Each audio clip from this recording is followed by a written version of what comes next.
Good evening everyone. रसायन Rahul channel में आप सभी का स्वागत है। आज हम क्लास 12 केमिस्ट्री का केमिकल काइनेटिक्स लेसन का पार्ट सेकंड स्टार्ट करेंगे, जिसमें हम टॉपिक डिस्कस करेंगे। देखिए, factors influencing rate of chemical reaction, rate law expression, law of mass action, rate of reaction versus rate constant, order of reaction, units of rate of reaction and rate constant, molecularity of reaction, molecularity versus order. ये सारे ही topic हम one by one discuss करेंगे। तो चलिए start करते हैं। Factors influencing rate of chemical reaction.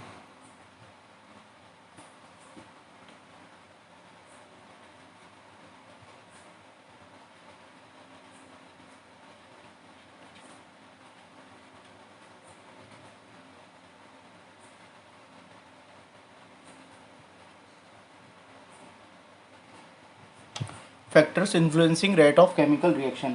तो देखिए, कौन कौन से फैक्टर जो है वो केमिकल रिएक्शन की रेट को इन्फ्लुएंस करते हैं।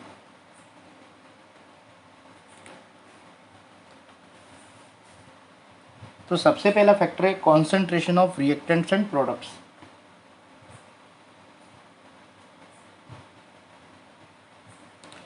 देखिए, रिएक्टेंट्स और प्रोडक्ट्स की कॉन्सेंट्रेशन को एक्चुअल में रेट ऑफ रिएक्शन जो होती है वो डायरेक्टली प्रोपोर्शनल होती है। Rate of reaction is directly proportional to the concentration of reactant.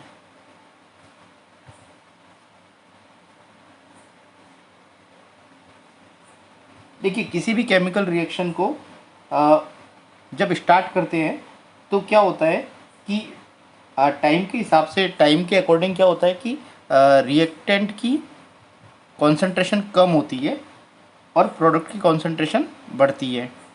ठीक है, प्रोडक्ट की कॉन्सेंट्रेशन बढ़ती है जैसे जैसे रिएक्शन प्रोसीड होती है। तो स्टार्टिंग में क्या होता है, देखिए, किसी भी रिएक्शन के स्टार्टिंग में मतलब जीरो टाइम पे रिएक्टेंट की कॉन्सेंट्रेशन मैक्सिमम होती है। तो जब रिएक्टेंट की कॉन्सेंट्रेशन मैक्सिमम होती है स्टार्टिंग में, और जब आप रिएक्शन प्रोसीड करते हैं तो क्या होता है, रिएक्टेंट की कॉन्सेंट्रेशन कम होने लगती है और स्टार्टिंग में प्रोडक्ट की कॉन्सेंट्रेशन जीरो होती है। और जैसे जैसे रिएक्शन प्रोसीड होती है प्रोडक्ट की कॉन्सेंट्रेशन बढ़ती जाती है। क्लियर? तो बिगिनिंग में रेट ऑफ रिएक्शन ज़्यादा होती है, बिगिनिंग में रेट ऑफ रिएक्शन ज़्यादा होती है, लेकिन जैसे जैसे रिएक्टेंट कंज्यूम होते जाते हैं, जैसे जैसे रिएक्टेंट कंज्यूम होते जाते हैं, रेट ऑफ रिएक्शन भी एक्चुअल में स्लो होती जाती है। और रेट ऑफ आपका प्रोडक्ट की कॉन्सेंट्रेशन स्टार्टिंग में कम प्रोडक्ट फॉर्म होते हैं और धीरे धीरे क्या होता है, प्रोडक्ट की कॉन्सेंट्रेशन बढ़ती जाती है। तो देखिए, रेट ऑफ रिएक्शन जो है वो किसके ऊपर डिपेंड कर रही है, कॉन्सेंट्रेशन ऑफ रिएक्टेंट पे। तो स्टार्टिंग में आपकी रिएक्टेंट की कॉन्सेंट्रेशन ज़्यादा होने की वजह से रेट ऑफ रिएक्शन ज़्यादा होती है, और जैसे जैसे रिएक्शन मतलब एंडिंग की तरफ जाती है तब वैसे वैसे रेट ऑफ रिएक्शन कम होती जाती है। तो हम कह सकते हैं कि रेट ऑफ रिएक्शन जो है वो कॉन्सेंट्रेशन ऑफ रिएक्टेंट पे डायरेक्टली प्रोपोर्शनल होती है। सेकेंड फैक्टर है टेम्परेचर। देखिए, टेम्परेचर बढ़ने से हमेशा रेट ऑफ रिएक्शन जो है, आर का मीनिंग होता है रेट ऑफ रिएक्शन, हमेशा बढ़ती है। टेम्परेचर बढ़ाने से रेट ऑफ रिएक्शन हमेशा इंक्रीज होती है, चाहे वो किसी टाइप की रिएक्शन हो, चाहे वो एक्सोथर्मिक हो या फिर एंडोथर्मिक हो। दोनों ही तरीके की रिएक्शन में आपकी टेम्परेचर जब आप इंक्रीज करेंगे तो रेट ऑफ रिएक्शन बढ़ेगी। देखिए, एवरी 10 डिग्री सेल्सियस टेम्परेचर बढ़ाने से, every 10 degree Celsius temperature increase करने से आपको पता है रेट ऑफ रिएक्शन जो होती है वो डबल हो जाती है। नेक्स्ट है nature of reactant and products. Next factor है nature of reactants and products. तो रेट ऑफ केमिकल रिएक्शन जो है वो रिएक्टेंट और प्रोडक्ट के नेचर पे भी डिपेंड करती है। तो जो भी केमिकल रिएक्शन होती है उसमें एक्चुअल में क्या होता है कि बॉन्ड फॉर्मेशन होते हैं, नए बॉन्ड फॉर्मेशन होते हैं और पुराने बॉन्ड ब्रेक होते हैं। तो क्या होता है, बॉन्ड के फॉर्मेशन और बॉन्ड की ब्रेकिंग की वजह से एक्चुअल में रेट ऑफ रिएक्शन इन्फ्लुएंस होती है। जैसे आप देखिए कि यदि कोई बॉन्ड ईजीली फॉर्म होता है या कोई भी बॉन्ड ईजीली ब्रेक होता है तो रेट ऑफ रिएक्शन जो है वो आपकी ज़्यादा होती है, और यदि डिफ़िकल्ट से कोई बॉन्ड ब्रेक होता है तो रेट ऑफ रिएक्शन जो है वो कम हो जाती है। तो इसलिए नेचर ऑफ रिएक्टेंट और प्रोडक्ट पे भी आपकी केमिकल रिएक्शन की रेट डिपेंड करती है। नेक्स्ट फैक्टर है presence of catalyst. Presence of catalyst, catalyst की प्रेजेंस में हमेशा रेट ऑफ रिएक्शन बढ़ती है। यदि कैटलिस्ट प्रेजेंट है तो रेट ऑफ रिएक्शन हमेशा इंक्रीज होती है। तो ऐसा देखिए, एक एग्जांपल से हम इसको समझते हैं। यदि आप हाइड्रोजन और ऑक्सीजन की रिएक्शन करवाएंगे in the absence of catalyst, तो ये रिएक्शन एक्सट्रीमली स्लो रेट से चलती है। मतलब हाइड्रोजन और ऑक्सीजन जो है वो रिएक्ट नहीं करेंगे। लेकिन आप यदि कैटलिस्ट यूज़ करते हैं, कैटलिस्ट होता है प्लेटिनम, ये एक्चुअल में फाइनली डिवाइडेड प्लेटिनम कैटलिस्ट जब आप यूज़ करते हैं तो हाइड्रोजन और ऑक्सीजन जो विग्रसली रिएक्ट करने लगते हैं। तो कैटलिस्ट की प्रेजेंस में हमेशा रेट ऑफ रिएक्शन इंक्रीज होती है। नेक्स्ट फैक्टर है सरफेस एरिया।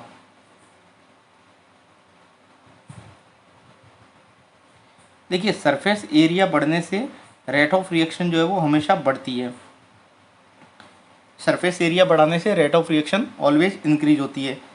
कैसे होती है, एक एग्जांपल से हम समझते हैं। देखिए, यदि आपके पास एक वुड का ब्लॉक है ना, वुड का ब्लॉक है, लॉग ऑफ वुड है, तो उसको जब आप बर्न करोगे तो वो बर्न क्या होता है, बहुत स्लोली होता है। मतलब आपके लॉग ऑफ वुड जो है, अब आप जब इसको बर्न करते हो तो वो स्लोली बर्न होता है।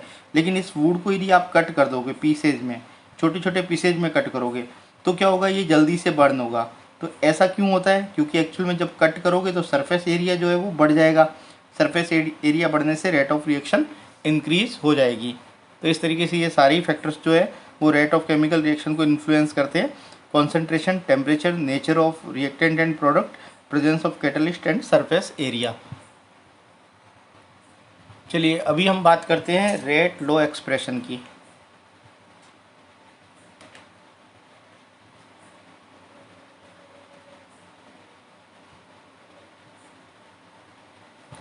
देखिए, मैंने अभी आपको बताया था कि रेट ऑफ रिएक्शन जो है वो कॉन्सेंट्रेशन ऑफ रिएक्टेंट पे डिपेंड करती है। ठीक है, rate of reaction is directly proportional to concentration of reactant.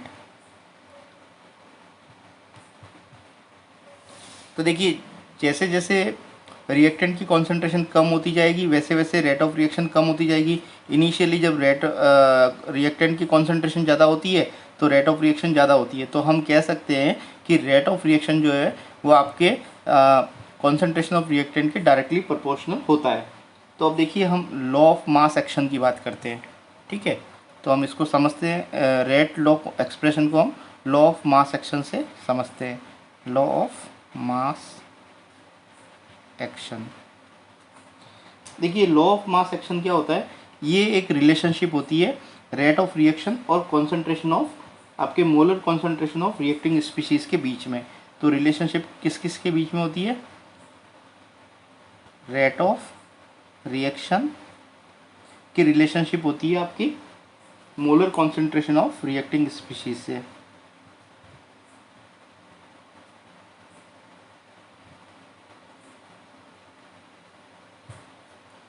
ठीक है, तो इस रिलेशनशिप को हम क्या बोलते हैं, लॉ ऑफ मास एक्शन। तो देखिए, मीनिंग ये है कि रेट ऑफ रिएक्शन जो है वो डायरेक्टली प्रोपोर्शनल होता है मोलर कॉन्सेंट्रेशन ऑफ रिएक्टेंट के। मोलर कॉन्सेंट्रेशन ऑफ रिएक्टेंट के, इस मोलर कॉन्सेंट्रेशन ऑफ रिएक्टेंट को हम क्या बोलते हैं, एक्टिव मास। इसको हम एक्टिव मास भी बोलते हैं। तो देखिए, एक हम हाइपोथेटिकल एक एग्जांपल हम कंसीडर करते हैं इसको समझने के लिए। तो एक रिएक्शन में आपको एक रिएक्शन से एक्सप्लेन करता हूँ। ये आपका ए है और एक बी है, ये दोनों रिएक्टेंट है। ये दोनों रिएक्टेंट रिएक्ट करके क्या बनाते हैं, एक प्रोडक्ट बनाते हैं ए बी। तो देखिए, इसकी रेट को हम कैसे लिखेंगे, इसकी रेट को हम लिखते हैं, रेट मैंने अभी बताया आपको, rate of reaction concentration of reactant के प्रोपोर्शनल होती है। और लॉ ऑफ मास एक्शन जो है वो आपका rate of reaction molar concentration of reacting species. Reacting species क्या होते हैं, रिएक्टेंट्स ही होते हैं। ठीक है, तो उसके डायरेक्टली प्रोपोर्शनल होती है। ठीक है, तो मतलब ये आपका rate of reaction molar concentration of reacting species के डायरेक्टली प्रोपोर्शनल होती है। तो हम इसको रेट कैसे लिखेंगे, तो रेट एक्चुअल में ये आपके रिएक्टेंट है, इसके डायरेक्टली प्रोपोर्शनल होगा, लेकिन इसकी मोलर कॉन्सेंट्रेशन के प्रोपोर्शनल होगा। तो मोलर कॉन्सेंट्रेशन को हम बिग ब्रैकेट के अंदर इस तरीके से शो करते हैं। अब जब ये प्रोपोर्शनलिटी का साइन हटाते हैं तो यहाँ पे एक कांस्टेंट आपको मिलेगा जिसको हम के बोलते हैं। यहाँ पे इसको मैंने आपको हटाया तो यहाँ पे हमको एक साइन मिला के।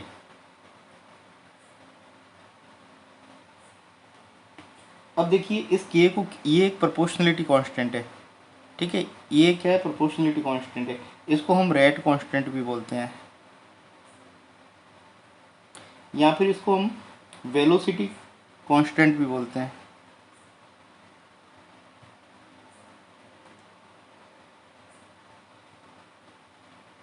इसका एक और नाम है स्पेसिफिक रिएक्शन रेट।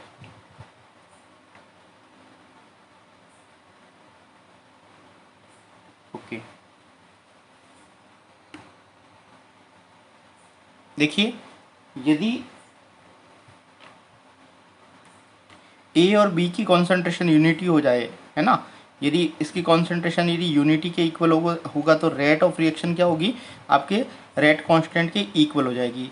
तो यहाँ पे इनकी मोलर कॉन्सेंट्रेशन को यदि आप यूनिटी मान लेते हैं तो क्या हो जाएगा, रेट ऑफ रिएक्शन जिसको हम स्मॉल आर से डिनोट करते हैं उसकी वैल्यू के इक्वल हो जाएगी। तो यहाँ पे हम कह सकते हैं रेट कांस्टेंट को आप डिफाइन कर सकते हैं, the rate constant is defined as the rate of reaction when concentration of each of reactant is unity। तो आपकी ये रेट कांस्टेंट जो है वो आपकी रेट ऑफ रिएक्शन के इक्वल हो जाता है जब आप रिएक्टेंट की कॉन्सेंट्रेशन को यूनिटी लेते हैं। ओके, अब देखिए के की वैल्यू जो है वो किस पे डिपेंड करती है, तो के की वैल्यू जो है वो, के क्या है, रेट कांस्टेंट, तो इसकी वैल्यू किस फैक्टर पे डिपेंड करती है, एक्चुअल में के जो है वो एक्चुअल में किसी भी केमिकल रिएक्शन का मेजरमेंट होता है, ठीक है, इट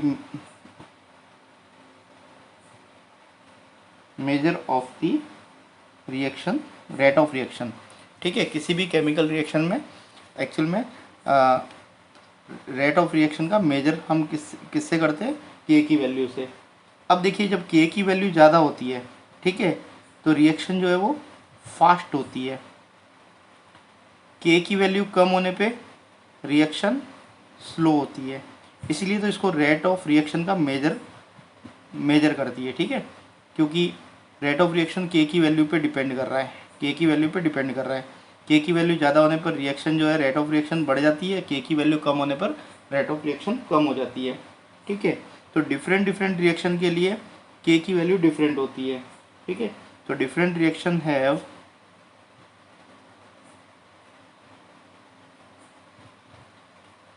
डिफरेंट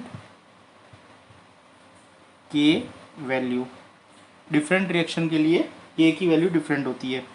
के की वैल्यू टेम्परेचर पे डिपेंड करती है, तो एट फिक्स टेम्परेचर के की वैल्यू कांस्टेंट होती है, ठीक है। तो टेम्परेचर यदि आप चेंज करेंगे तभी के की वैल्यू चेंज होगी। तो के की वैल्यू किसके ऊपर डिपेंड करती है, टेम्परेचर पे। के की वैल्यू एक पर्टिकुलर रिएक्शन के लिए कॉन्सेंट्रेशन पे डिपेंड नहीं करती, ठीक है, एक पर्टिकुलर रिएक्शन के लिए के की वैल्यू कॉन्सेंट्रेशन से इंडिपेंडेंट होती है।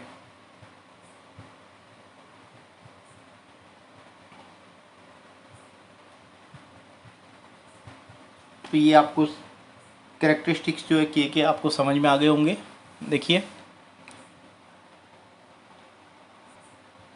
अब देखिए हम रेट लॉ एक्सप्रेशन को समझने के लिए क्या करते हैं, एक और एग्जांपल लेते हैं, एक और हाइपोथेटिकल रिएक्शन लेते हैं।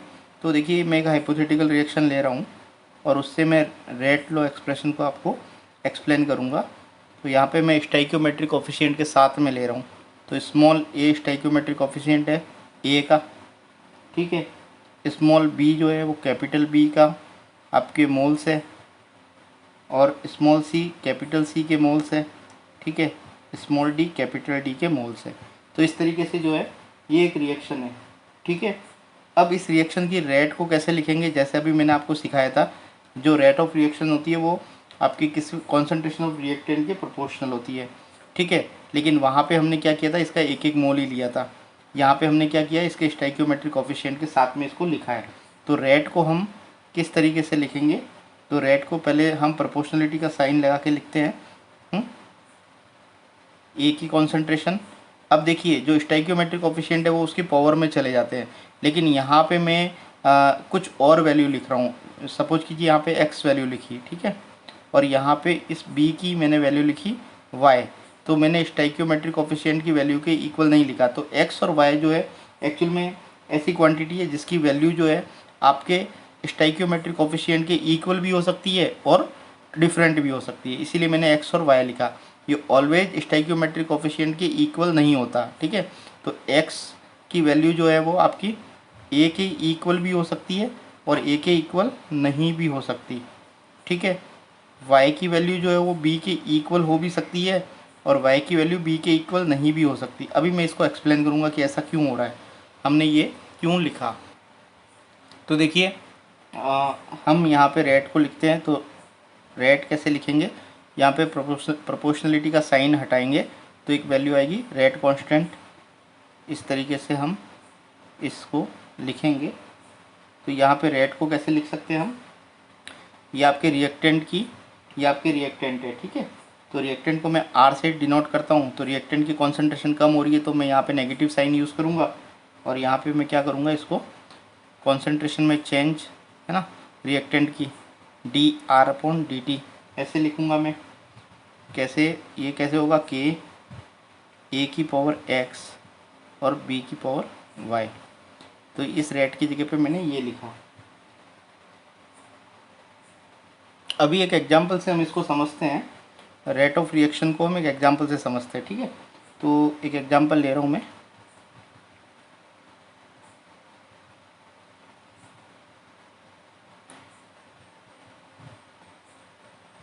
टू NO प्लस O2 ये फॉर्म कर रहा है 2NO2, ठीक है। इसके लिए मैं रेट एक्सप्रेशन लिखता हूँ।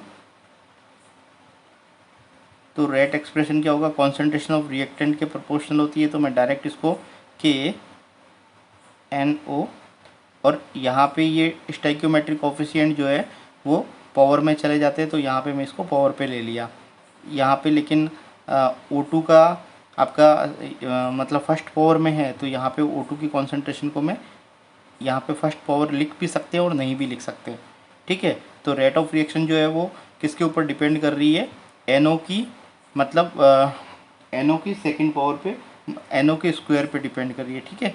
और आपकी O2 की एक्चुअल में फर्स्ट पावर पे डिपेंड कर रही है। तो यहाँ पे हम कह सकते हैं कि O2 की कॉन्सेंट्रेशन को आप जब डबल करते हैं तो रेट ऑफ रिएक्शन भी डबल हो जाता है, क्योंकि ये फर्स्ट पावर से आपकी बढ़ रही है। यहाँ O2 की जगह आप क्या किया, इसको डबल करेंगे तो 2 करेंगे तो रेट ऑफ रिएक्शन जो है वो भी डबल हो जाएगी। लेकिन जब आप NO की कॉन्सेंट्रेशन को डबल करेंगे तो रेट ऑफ रिएक्शन कितनी हो जाएगी, 4 टाइम्स हो जाएगी, ठीक है। क्योंकि 2 का स्क्वायर कितना हो जाएगा, 4, तो ये 4 टाइम हो जाएगी। इस तरीके से देखिए। अब यहाँ पे एक्चुअल में ये जो रेट लो होता है उसको यहाँ पे ये बैलेंस केमिकल, ये केमिकल इक्वेशन जो है वो एक balance chemical equation 2NO plus O2 2NO2। तो किसी भी बैलेंस केमिकल इक्वेशन में जो रेट लॉ जो होता है वो थियोरेटिकली आपको ऐसा लग रहा है कि ये जो है एक्चुअल में जो भी स्टोइकियोमेट्रिक कोफिशिएंट है वो उसकी पावर में जा रहे हैं। तो आपको ये थियोरेटिकली जो एक बैलेंस केमिकल इक्वेशन में ये आपको ठीक लग रहा है, लेकिन एक्चुअल में ये वैल्यू जो होती है वो एक्सपेरिमेंटली डिटरमाइंड होती है, ठीक है। तो ये वैल्यू जो होती है वो एक्चुअल में एक्सपेरिमेंटली डिटरमाइंड होती है, थियोरेटिकली वैल्यू सही नहीं होती। जैसे एक एग्जांपल लेके मैं एक्सप्लेन करता हूँ आपको। देखिए एक एग्जांपल है CHCl3 प्लस Cl2, ये फॉर्म करता है CCl4 प्लस HCl। तो इसके लिए रेट कैसे लिखेंगे, रेट लो एक्सप्रेशन कैसे लिखेंगे इसका, देखिए इसको हम एक्सप्रेस करते हैं। आपको यहाँ पे ये रिएक्टेंट है और ये रिएक्टेंट है, दोनों की एक्चुअल में फर्स्ट पावर के ऊपर ये डिपेंड करनी चाहिए, ठीक है। तो आप इसको इस तरीके से लिखते हैं कि रेट कैसे लिखेंगे, KCHCl3 और Cl2, ठीक है। दोनों की फर्स्ट पावर पे आपको नज़र आ रहा है यहाँ पे, क्योंकि एक बैलेंस केमिकल इक्वेशन है। तो बैलेंस केमिकल इक्वेशन में जितने स्टोइकियोमेट्रिक कोफिशिएंट होते हैं उस रिएक्टेंट के, ठीक है, तो तो उसको हम उसको पावर में लिख देते हैं। लेकिन यहाँ पे ऐसा नहीं होता। इस रिएक्शन में क्या होता है कि ये Cl2 के मतलब फर्स्ट पावर पे डिपेंड नहीं करती, ये Cl2 की हाफ पावर पे डिपेंड करती है। ठीक है, तो मीनिंग ये है कि एक बैलेंस केमिकल इक्वेशन में ये इसकी वैल्यू थियोरेटिकल नहीं होती है, इसकी एक्सपेरिमेंटली डिटरमाइंड ये आपकी रेट होती है। ठीक है, ये एक्सपेरिमेंटल वैल्यू होती है। क्लियर, तो ये हाफ की Cl2 की हाफ पावर पे डिपेंड करती है। एक और एग्जांपल हम लेते हैं यहाँ पे।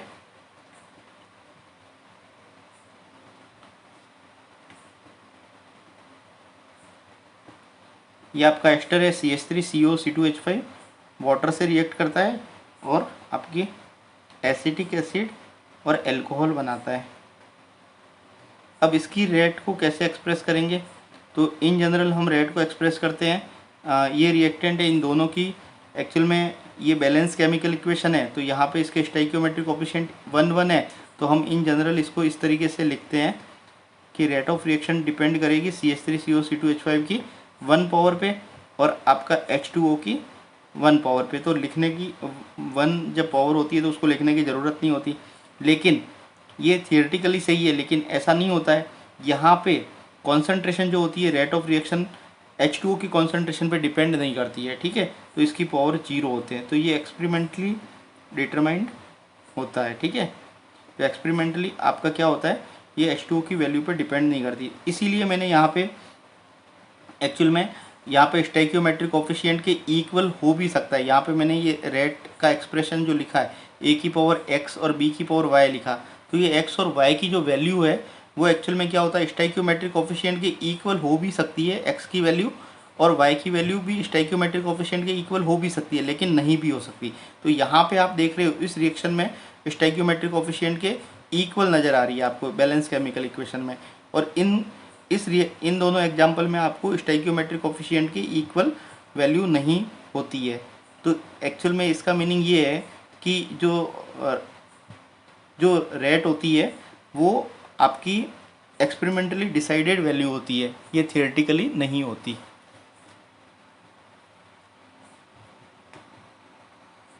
तो हम यहाँ पे कह सकते हैं कि जो एक्सपोनेंट्स होते हैं, ठीक है,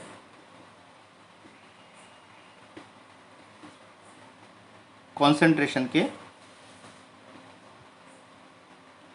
ठीक है, exponents of concentration terms are not the same as the stoichiometric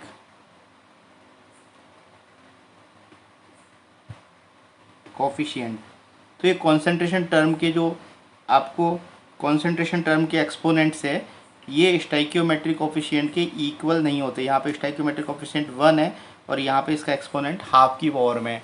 ठीक है, तो ये अब ये क्लियर आपको हो चुका होगा। देखिए ये अब हम आगे चलते हैं, चलिए आगे देखते हैं। देखिए अब हम रेट ऑफ रिएक्शन और रेट कांस्टेंट के बीच में हम एक्चुअल में उन दोनों को समझते हैं। ठीक है, उनमें डिफ्रेंशिएट करते हैं हम। तो यहाँ पे ये आपका रेट ऑफ रिएक्शन है वर्सेस आपका रेट कांस्टेंट। ठीक है, इन दोनों को हम समझते हैं। तो इसको तो मैं लिखता हूँ रेट ऑफ रिएक्शन और ये है रेट कांस्टेंट। तो देखिए ये जो रेट ऑफ रिएक्शन होता है इसकी यूनिट जो होती है ऑलवेज मोल पर लीटर पर टाइम होती है। ठीक है, इसकी यूनिट हमेशा फिक्स होती है, जबकि रेट कांस्टेंट की जो यूनिट होती है वो ऑर्डर ऑफ रिएक्शन पे डिपेंड करती है। ठीक है, depends on order of reaction. अभी मैं आपको बताऊंगा ऑर्डर ऑफ रिएक्शन क्या होता है। तो ये ऑर्डर ऑफ रिएक्शन के ऊपर डिपेंड करती है। दूसरा एक्चुअल में रेट ऑफ रिएक्शन जो होती है वो इनिशियल कॉन्सेंट्रेशन ऑफ रिएक्टेंट पे डिपेंड करती है। ठीक है, तो depends on initial concentration of reactant. जबकि के की वैल्यू जो होती है वो रिएक्टेंट की कॉन्सेंट्रेशन से इंडिपेंडेंट होती है। ठीक है, ये कॉन्सेंट्रेशन पे डिपेंड नहीं करती, इनिशियल कॉन्सेंट्रेशन पे, independent on initial concentration of reactant. Next है रेट ऑफ रिएक्शन जो होती है एक्चुअल में ये स्पीड होती है। ठीक है, इसको जैसे मैकेनिकल स्पीड में हमने देखा था डिस्टेंस अपॉन टाइम, तो उसी तरीके से ये भी स्पीड होती है जिसमें क्या होता है कि आपका रिएक्टेंट जो है किस स्पीड से प्रोडक्ट में कन्वर्ट होता है। ठीक है, तो ये रेट ऑफ रिएक्शन जो होती है स्पीड होती है कि एक पर्टिकुलर टाइम में कॉन्सेंट्रेशन में कितना चेंज आ रहा है, तो वही रेट ऑफ रिएक्शन होती है। ठीक है, ये आपका के की वैल्यू जो है वो आर की वैल्यू के इक्वल हो जाती है। ठीक है, कब होती है? जब कॉन्सेंट्रेशन ऑफ रिएक्टेंट जो है वो आपके यूनिट होते हैं। जब कॉन्सेंट्रेशन ऑफ रिएक्टेंट की वैल्यू यूनिट हो जाती है तो आपका के की वैल्यू जो है रेट ऑफ रिएक्शन के इक्वल हो जाता है। ओके, तो ये सब डिफरेंस है। अब आगे देखते हैं, चलिए आगे पढ़ते हैं ऑर्डर ऑफ रिएक्शन। ठीक है,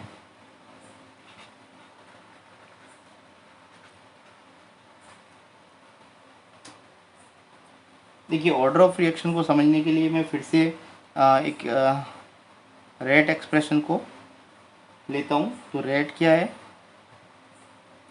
इस तरीके से हमने शो किया था, ए और बी की कॉन्सेंट्रेशन को हमने क्या एक्स और वाई की एक्चुअल में पावर में हमने इसको एक्सप्रेस किया था। तो यहाँ पे क्या होता है, ये एक्स क्या है, ए का ऑर्डर है, और वाई क्या है, बी का ऑर्डर है। ठीक है, तो एक्स की वैल्यू जो है एक्स इजिकल टू आप लिखेंगे ऑर्डर ऑफ ए, और वाई जो है वो क्या होता है, बी का ऑर्डर होता है। ठीक है, तो जो एक्चुअल में पावर में जितनी भी वैल्यू होती है स्टाइक्योमेट्रिक कोफिशिएंट के इक्वल या उससे डिफरेंट, तो जो वैल्यू पावर में होती है, ठीक है, कॉन्सेंट्रेशन की टर्म में, तो उसी को हम क्या बोलते हैं, ऑर्डर बोलते हैं। तो यहाँ पे इस पूरी रिएक्शन का ऑर्डर कैसे लिखेंगे, रिएक्शन का ओवरऑल ऑर्डर क्या हो जाएगा,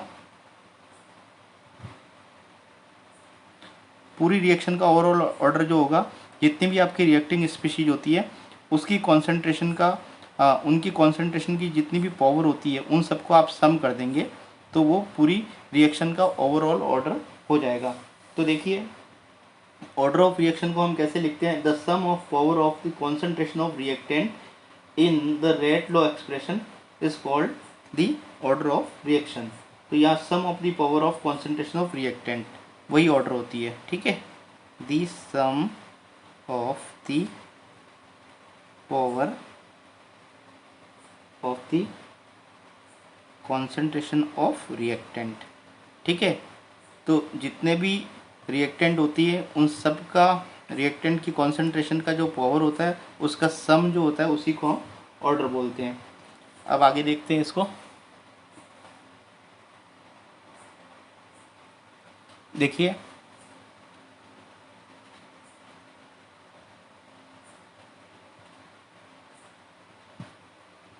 ऑर्डर के कुछ कैरेक्टरिस्टिक्स को देख लेते हैं।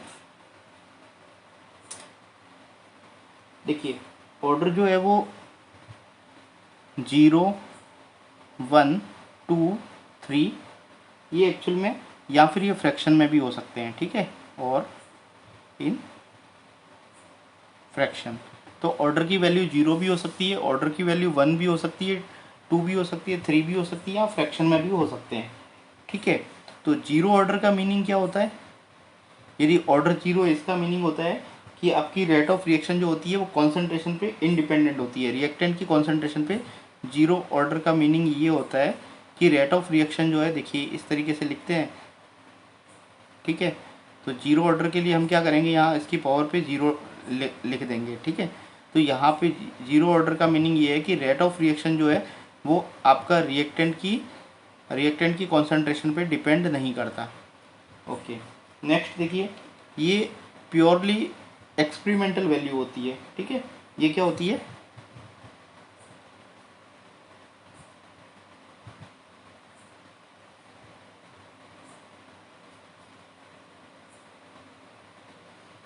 तो हम एक रिएक्शन का ऑर्डर आपको कैलकुलेट करना है। एक क्वेश्चन है जिसमें हम क्या करेंगे, कैलकुलेट करेंगे ओवरऑल ऑर्डर।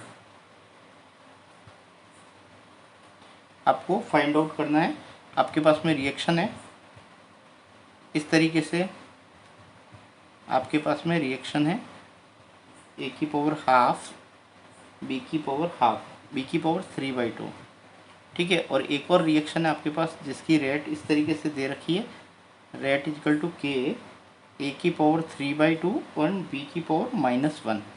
अब आपको पूछा है, कि इसका, इन दोनों रिएक्शन का ओवरऑल ऑर्डर क्या होता है, ठीक है। तो हम ए के लिए बात करते हैं।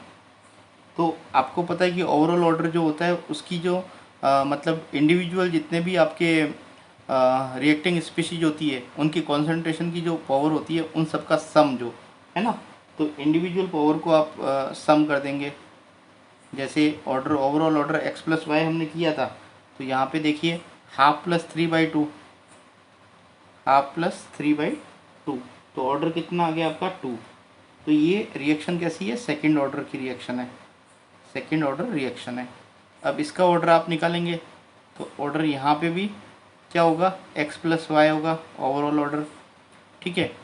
तो देखिए ओवरऑल ऑर्डर इसका क्या क्या कैसे लिखेंगे, 3/2 प्लस -1 इस तरीके से लिखेंगे। तो ये आपका हो जाएगा हाफ, तो ये आपकी हाफ ऑर्डर की रिएक्शन है। अच्छा, ये तो ओवरऑल ऑर्डर हो गया। अभी आपसे पूछे कि ए के रेस्पेक्ट में कितने ऑर्डर की रिएक्शन है, तो हाफ ऑर्डर की, बी की रेस्पेक्ट में कितने ऑर्डर की रिएक्शन है, तो 3/2 की, ठीक है, इस तरीके से। और ओवरऑल पूछे तो आपको क्या करना है, सम करना है यहाँ पे। अब हम कुछ ऑर्डर के बारे में बात करते हैं, रिएक्शंस की। तो कुछ एग्जाम्पल से समझते हैं। First order reaction, reaction of first order. तो देखिए फर्स्ट ऑर्डर की रिएक्शन का मैं एक एग्जांपल से आपको एक्सप्लेन कर रहा हूँ। N2O5 ये NO2 में कन्वर्ट हो रहा है और आपका O2 में कन्वर्ट हो रहा है, ठीक है। तो यहाँ पे क्या होता है, ये फर्स्ट ऑर्डर रिएक्शन है क्योंकि रेट जो है N2O5 की मतलब फर्स्ट पावर पे डिपेंड कर रही है, ठीक है। तो रेट को कैसे लिखेंगे, रेट इक्वल टू के N2O5। तो N2O5 का स्टाइक्योमेट्रिक कोफिशिएंट देखिए, इन जनरल हम स्टाइक्योमेट्रिक कोफिशिएंट की बात करते हैं, तो यहाँ पे स्टाइक्योमेट्रिक कोफिशिएंट 1 है इसका, है ना। तो ये फर्स्ट पावर की रिएक्शन हो गई, है ना। तो यहाँ पे इसकी एक पावर पे डिपेंड करती है रिएक्शन, तो ये फर्स्ट ऑर्डर की रिएक्शन हो गई। अब देखिए आगे देखते हैं सेकेंड ऑर्डर की reaction. Second order reaction, NO2 का डीकम्पोजिशन आपका NO और O2 में होता है। तो देखिए ये आपकी सेकेंड ऑर्डर की रिएक्शन है क्योंकि यहाँ पे जो रेट होती है रिएक्शन की वो आपके रिएक्टेंट जो NO2 है उसकी स्क्वायर पे डिपेंड करता है, ठीक है। तो उसको हम क्या बोलते हैं, सेकेंड ऑर्डर रिएक्शन बोलते हैं। तो इन जनरल हम स्टाइक्योमेट्रिक कोफिशिएंट को देखते हैं, ठीक है। तो यहाँ पे इसकी सेकेंड मतलब स्क्वायर पे डिपेंड करता है, तो ये सेकेंड ऑर्डर की रिएक्शन है। अब थर्ड ऑर्डर की रिएक्शन देखिए,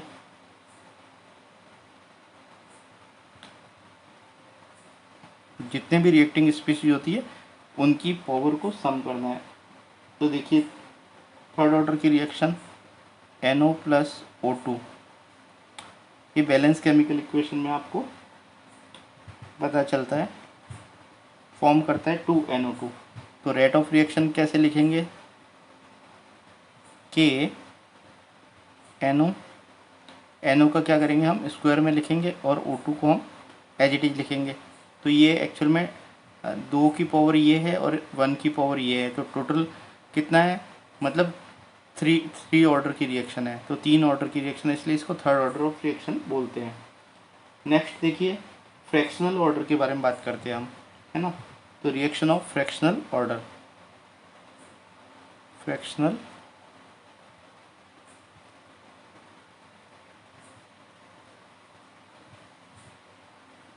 देखिए तो ये जो हमने जितनी भी फर्स्ट ऑर्डर, सेकंड ऑर्डर और थर्ड ऑर्डर को देखा है, तो हम स्टाइकियोमेट्रिक कोफिशिएंट को देखकर कि कितने मोल रिएक्ट कर रहे हैं उसके अकॉर्डिंग हमने यहाँ पे रेट निकाली है। लेकिन देखिए कई बहुत सारे एक्सेप्शन भी है, या फिर बहुत सारे ऐसे हैं जो इस तरीके से आपका स्टाइकियोमेट्रिक कोफिशिएंट पे डिपेंड नहीं करते। जैसे ये वाला एग्जांपल फ्रैक्शनल ऑर्डर रिएक्शन, जैसे CH3CHO है, ये आपके फॉर्म करता है methane plus O2, methane plus CO। तो इस तरीके से ये देखने में क्या लग रहा है कि ये CH3CHO के एक मतलब फर्स्ट पावर पे डिपेंड कर रही है रिएक्शन, है ना, एक पावर पे डिपेंड कर रही है, तो ये फर्स्ट ऑर्डर की होनी चाहिए। लेकिन ये रेट फर्स्ट ऑर्डर, ये रिएक्शन जो है वो फर्स्ट ऑर्डर की रिएक्शन नहीं है। तो देखिए यहाँ पे रेट जो है वो CH3CHO के हाफ पावर पे डिपेंड करती है, सॉरी 3/2 ऑर्डर पे डिपेंड करती है। तो इसका ऑर्डर कितना हो जाएगा, 1.5 हो जाएगा। ठीक है, तो ये फ्रैक्शनल ऑर्डर की रिएक्शन है। क्लियर। अब देखिए जीरो ऑर्डर की रिएक्शन भी होती है, क्योंकि मैंने अभी आपको थोड़ी देर पहले बताया था कि मतलब 0, 1, 2 और फ्रैक्शनल में ऑर्डर हो सकते हैं। जीरो ऑर्डर रिएक्शन एग्जांपल देखिए, अमोनिया प्लेटिनम कैटलिस्ट की प्रेजेंस में N2 और 3H2 फॉर्म करते हैं। तो ये देखने पर आपको सेकंड ऑर्डर की रिएक्शन दिख रही है, क्योंकि अमोनिया के 2 मोल है। ठीक है, लेकिन ये सेकंड ऑर्डर की रिएक्शन नहीं होती, ये जीरो ऑर्डर की रिएक्शन होती है। तो रेट ऑफ रिएक्शन जो है वो एक्चुअल में अमोनिया की कॉन्सेंट्रेशन पे डिपेंड नहीं करती। ठीक है, तो ये रेट ऑफ रिएक्शन अमोनिया की कॉन्सेंट्रेशन पे डिपेंड नहीं करती, इसलिए ये जीरो ऑर्डर की रिएक्शन होती है। तो रेट जो है वो आपका के इक्वल हो जाता है। ठीक है, जब रेट क्या हो जाएगा, के इक्वल हो जाएगा, क्योंकि ये NH3 की पावर जीरो जो है वो यूनिटी हो जाती है। क्लियर। अब हम बात करते हैं units of rate of reaction. ठीक है, तो हम units of R and K, तो हम K और R की यूनिट्स के बारे में बात करते हैं। ठीक है, तो देखिए सबसे पहले रेट की यूनिट देखते हैं हम, यूनिट ऑफ R। तो R क्या है, रेट है ना, रिएक्शन की रेट है। तो रेट को कैसे लिखते हैं हम, कॉन्सेंट्रेशन अपॉन टाइम, इसी तरीके से लिखते हैं हम R को। कॉन्सेंट्रेशन क्या होता है, मोल पर लीटर, और टाइम को हम कैसे लिखते हैं, सेकंड में लिखते हैं। तो यूनिट क्या हो जाएगी, मोल पर लीटर पर सेकंड। तो आपकी रेट ऑफ रिएक्शन की यूनिट हमेशा फिक्स होती है, हमेशा फिक्स होती है। लेकिन के की यूनिट चेंज होती है। के की यूनिट किसके ऊपर डिपेंड करती है, ऑर्डर पे डिपेंड करती है। जो रिएक्टेंट्स के किस ऑर्डर में रिएक्टेंट है उसके ऊपर के की वैल्यू डिपेंड करती है। ठीक है, तो हम यहाँ पे यूनिट ऑफ के देखते हैं। देखिए सबसे पहले हम जीरो ऑर्डर के लिए देखते हैं। जीरो ऑर्डर की रिएक्शन के लिए के की वैल्यू को फाइंड आउट करते हैं। तो रेट कैसे लिखेंगे जीरो ऑर्डर की, रेट इक्वल टू के ए की पावर जीरो। ठीक है, ये आपका क्या है, रिएक्टेंट, रिएक्टेंट की पावर पे डिपेंड नहीं करती है, तो जीरो लिखते हैं हम। क्लियर। तो ये पूरा ये कॉन्सेंट्रेशन की टर्म जीरो हो जाएगी, रेट जो है वो के की वैल्यू के इक्वल हो जाएगी, रेट इक्वल टू के। अब रेट की वैल्यू क्या थी आपकी, यूनिट क्या थी, मोल पर लीटर पर सेकेंड। तो के की वैल्यू भी आपकी यूनिट क्या हो जाएगी, मोल पर लीटर, मोल पर लीटर पर सेकेंड। ये आपकी के की भी यूनिट होगी। सेकेंड देखते हैं, फर्स्ट ऑर्डर रिएक्शन। तो फर्स्ट ऑर्डर रिएक्शन का रेट कैसे लिखते हैं, रेट इक्वल टू के ए की पावर 1, या फिर ए की पावर 1 लिखने की ज़रूरत नहीं है, के ए भी लिख सकते हैं। ठीक है, अब ये क्या है, कॉन्सेंट्रेशन होती है। ठीक है, तो कॉन्सेंट्रेशन को कैसे लिखते हैं, मोल पर लीटर, और रेट की यूनिट क्या होती है, मोल पर लीटर पर सेकेंड। तो के की वैल्यू क्या हो जाएगी, देखिए यह मोल पर लीटर, मोल पर लीटर से कट हो जाएगा। ठीक है, तो के की वैल्यू सेकेंड इनवर्स हो जाएगी। के की वैल्यू क्या हो जाएगी, सेकंड इनवर्स। सेकंड ऑर्डर की रिएक्शन देखते हैं। सेकंड ऑर्डर के लिए रेट कैसे लिखेंगे, के ए का स्क्वायर। ओके, रेट की यूनिट लिखिए मोल per litre per second is equal to के, इसकी लिखेंगे मोल पर लीटर का स्क्वायर, तो मोल का स्क्वायर अपॉन लीटर का स्क्वायर, ऐसे ही लिखेंगे। तो यहाँ पे देखिए इसको इसके नीचे ले जाओ, मोल per litre per second divided by mole square, litre ऊपर चला जाएगा, litre square is equal to K. तो एक मोल से एक मोल कट गया, एक लीटर से एक लीटर कट गया, के की वैल्यू क्या हो जाएगी, mole inverse litre second inverse. Okay, तो इस तरीके से आप यहाँ पे के और आर की यूनिट्स निकाल सकते हैं। देखिए अब हम बात करते हैं molecularity of a reaction.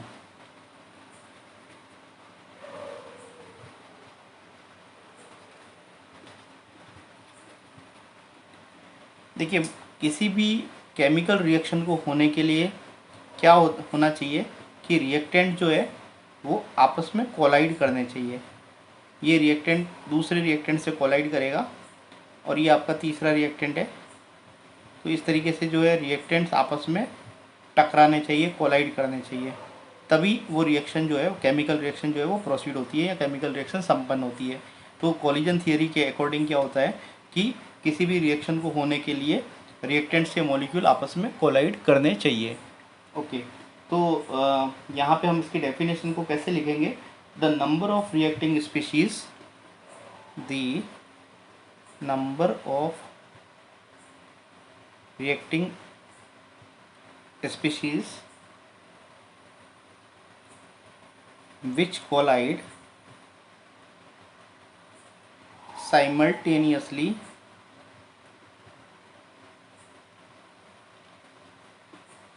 to bring about a chemical reaction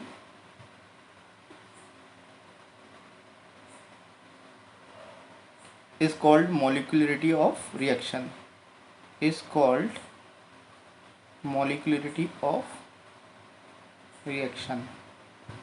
okay, तो देखिए किसी भी रिएक्टिंग स्पीशीज़ का आपस में कोलाइड करने से जो केमिकल रिएक्शन संपन्न होती है तो उसी को हम क्या बोलते हैं, मॉलिक्यूलरिटी बोलते हैं रिएक्शन की।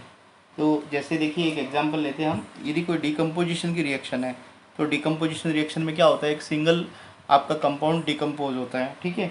तो यदि सिंगल कंपाउंड डिकम्पोज होगा तो मॉलिक्यूलरिटी क्या हो जाएगी, 1 हो जाएगी। तो एग्जांपल लेके हम इसको समझते हैं, ठीक है।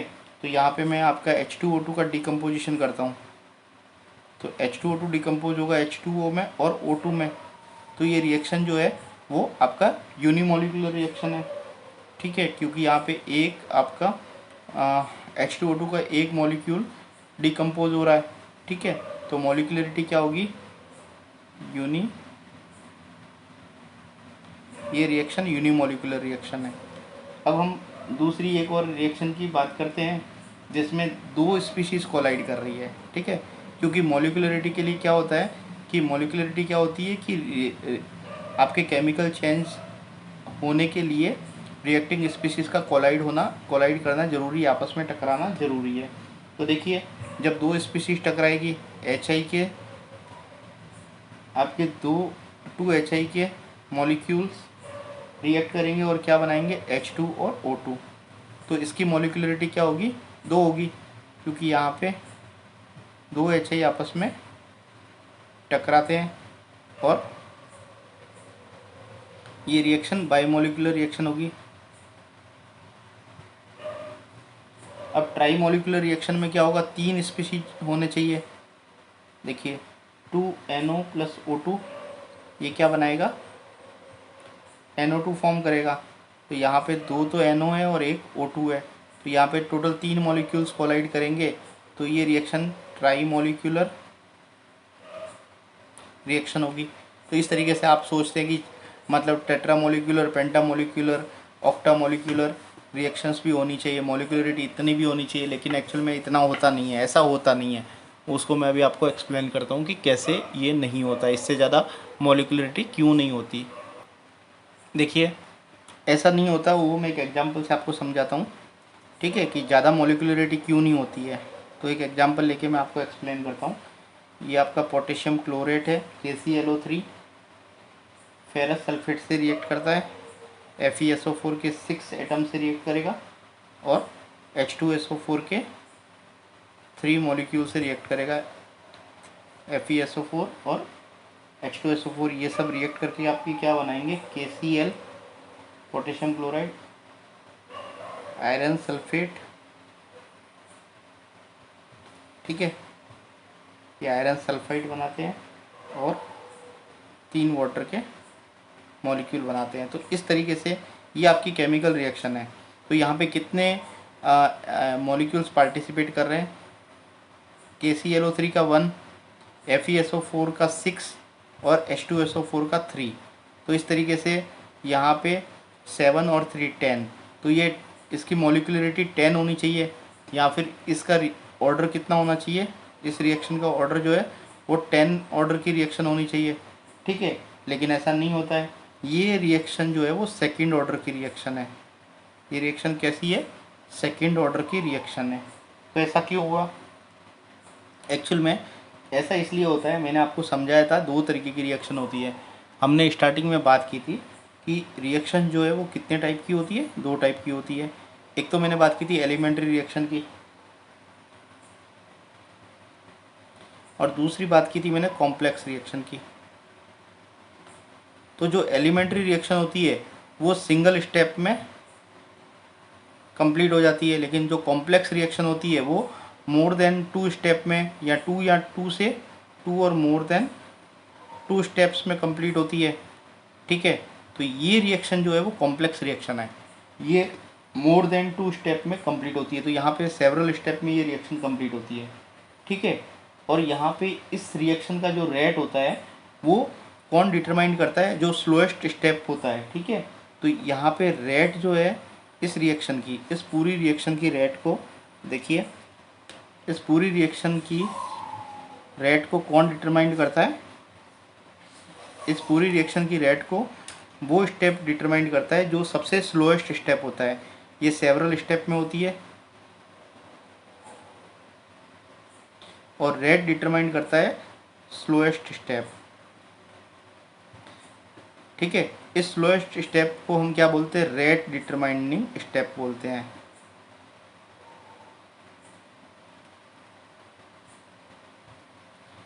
इसीलिए मतलब इसका ऑर्डर जो है वो सेकंड ऑर्डर की रिएक्शन होती है, जिसके ऊपर ये रेट डिपेंड करती है, ठीक है। तो यहाँ मल्टीपल स्टेप में रिएक्शन होती है, तो आप उनके ऑर्डर को जोड़ेंगे तो इस तरीके से आपको फॉल्स आपको मॉलिक्यूलरिटी और ऑर्डर मिलेगा।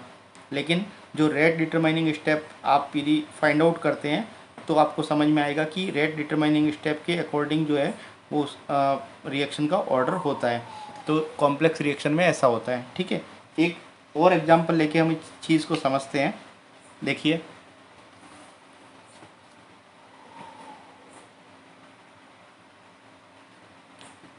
देखिए हम एक और एग्जांपल लेते हैं, डीकम्पोजिशन ऑफ H2O2। हम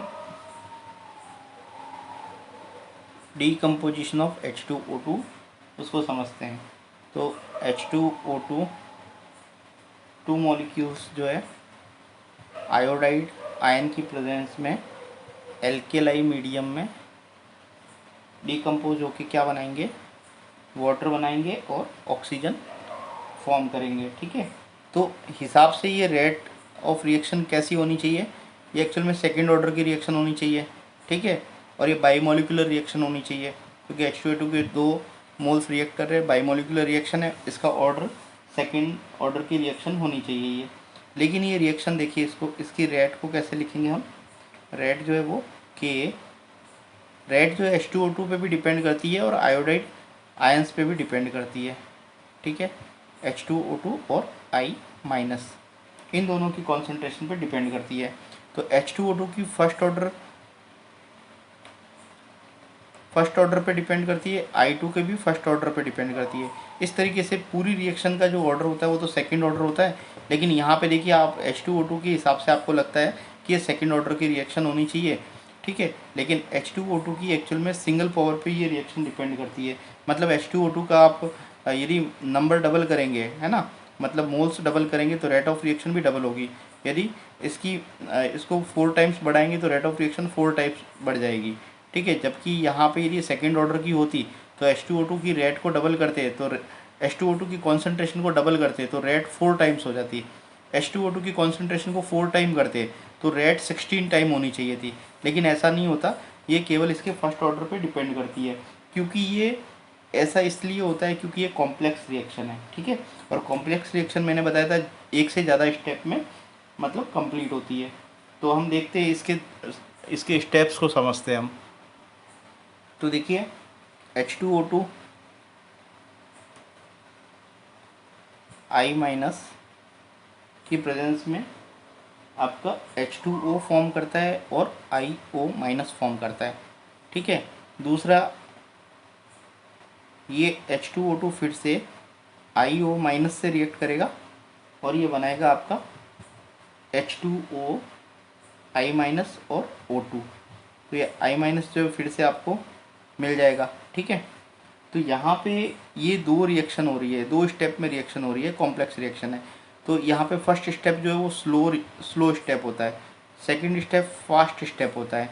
तो मैंने बताया था कि किसी भी रिएक्शन में जितने भी स्टेप हो तो जो स्लोएस्ट स्टेप होता है उसके ऊपर रिएक्शन की रेट जो है वो डिपेंड करती है। तो यहाँ पे देखिए मैंने यहाँ पे क्या लिखा, H2O2 और I माइनस की कॉन्सेंट्रेशन पे रिएक्शन डिपेंड करती है, क्योंकि यहाँ H2O2 I माइनस से रिएक्ट कर रहा है तो यहाँ पे H2O2 का एक एटम रिएक्ट कर रहा है, ठीक है, एक मोल्स रिएक्ट कर रहा है, और I माइनस का एक मोल रिएक्ट कर रहा है।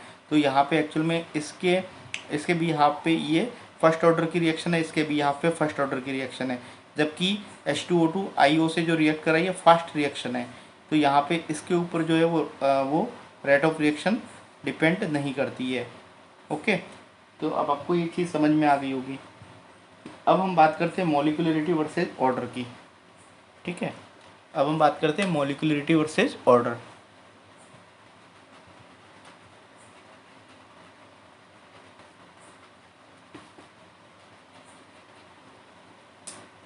तो देखिए मॉलिक्यूलरिटी क्या होती है, number of reacting species undergoes collision, उसी को तो हम मॉलिक्यूलरिटी बोलते हैं कि जो स्पीशीज कॉलिजन करेगी वही क्या करेगी, इफेक्टिव जो है चेंजेस लाएगी, है ना, वही आपका रिएक्टेंट प्रोडक्ट में कन्वर्ट करेगी। तो ये मॉलिक्यूलरिटी क्या होती है, number of reacting species undergo collision. अब देखिए ऑर्डर क्या होता है, ऑर्डर आपको मैंने बताया था कि sum of the power of concentration term in the rate law expression. तो किसी भी रेट लो एक्सप्रेशन में क्या होता है कि कॉन्सेंट्रेशन की जो पावर होती है उसका हम सम करते हैं। कॉन्सेंट्रेशन में जो स्टोइकियोमेट्रिक कोफिशिएंट होता है उनको हम क्या करते हैं, कॉन्सेंट्रेशन की टर्म में हम उसको सम करते हैं। तो x प्लस वाई हमने किया था तो वही उसकी ऑर्डर होती है, ठीक है। मॉलिक्यूलरिटी क्या है, थियोरेटिकल कॉन्सेप्ट है, थियोरेटिकल, जबकि ऑर्डर जो है वो आपका एक्सपेरिमेंटली उसको डिटरमाइन किया जाता है।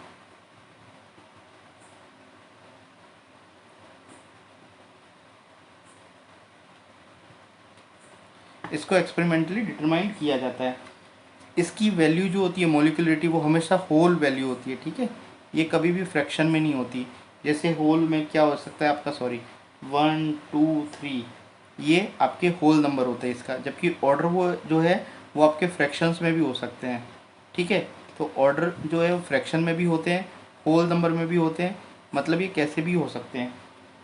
अब देखिए मॉलिक्यूलरिटी कभी भी जीरो नहीं होती, मॉलिक्यूलरिटी जो है वो जीरो नहीं होती, तो मैंने यहाँ पे क्रॉस लिख दिया।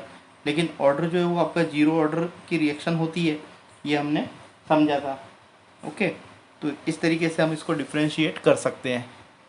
तो आज के लिए इतना ही। आपको मेरा वीडियो अच्छा लगा है लगा हो तो मेरा चैनल सब्सक्राइब कीजिए और वीडियो को लाइक कीजिए। Thank you.